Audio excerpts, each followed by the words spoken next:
My sister and I are 1 year apart, and that made us very close, and that made us, in a short time frame, go through the same developmental phases throughout life.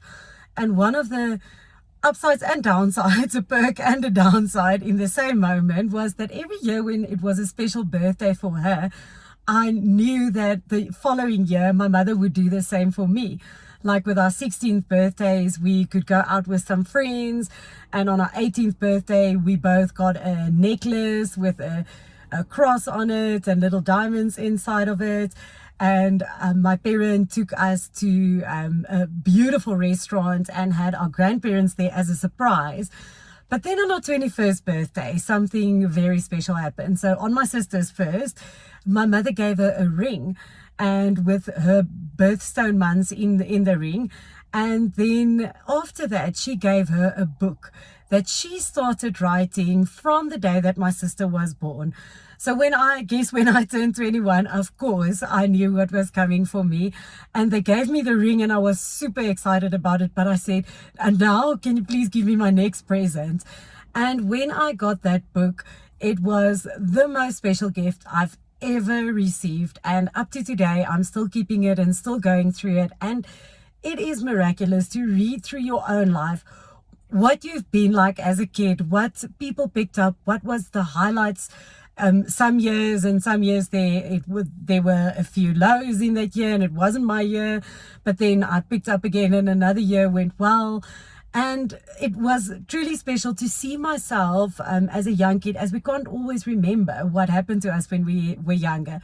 But the most extraordinary part about this book is how my mother ended off the book, and how she said, I'm almost getting an open heart here, and how she said that I've created your life for you. I've given you the environment, the circumstances, the resources, all that you needed to be a characterful person, to be a person of integrity. I've given you everything and I've helped you to write your life up to this point. Now it's your turn. Go and write your life story. And what a privilege to think of it in that way, that my mother truly set me up with everything that I needed so that I can go and write my story. But interesting, it hasn't always been the same. It hasn't been this story of gratitude and sincere love and appreciation for my mother. As a teenager, I felt that she constricted me and that she kept me from going to the parties that I wanted to go, and it felt like my freedom was I had a lot of boundaries around me. And I saw her as the fun police, like just being the police and killing all sorts of fun that I wanted to have. But of course, as a teenager, I didn't realize what's the threats or the dangers that might be at some parties. And my mother already knew that and she wanted to protect me from it. But as a teenager, my viewpoint of my mother was she's my fun spoiler. So off I went to university full of confidence and courage to become independent and to have fun and be my own authority, and I can stay up until as late as I would love to. And as a student, I definitely enjoyed it, but I learned through myself that on my own that I need to take responsibility for myself as well. I need to pass my subjects. My parents aren't going to do it for me. And at that point, my mother was more like a distant figure, just being there in the background as a supporter. And then as I went into young adulthood and went to do my first job and got my first interview and got accepted and I moved into my first job, soon in that year, my mother passed away. And I moved to Cape Town to become independent, independent in my own thoughts, independent in my social networks, independent from, as my career was very similar to my mother.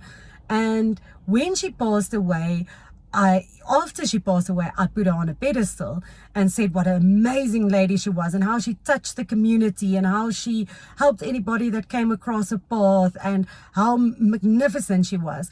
And as you know, what goes up must come down. So as much as I put her on a pedestal, then it was time for me to take her down. And there was a moment in life where I kind of resented her and I was mad at her for taking away my freedom and not allowing me to learn my own lessons.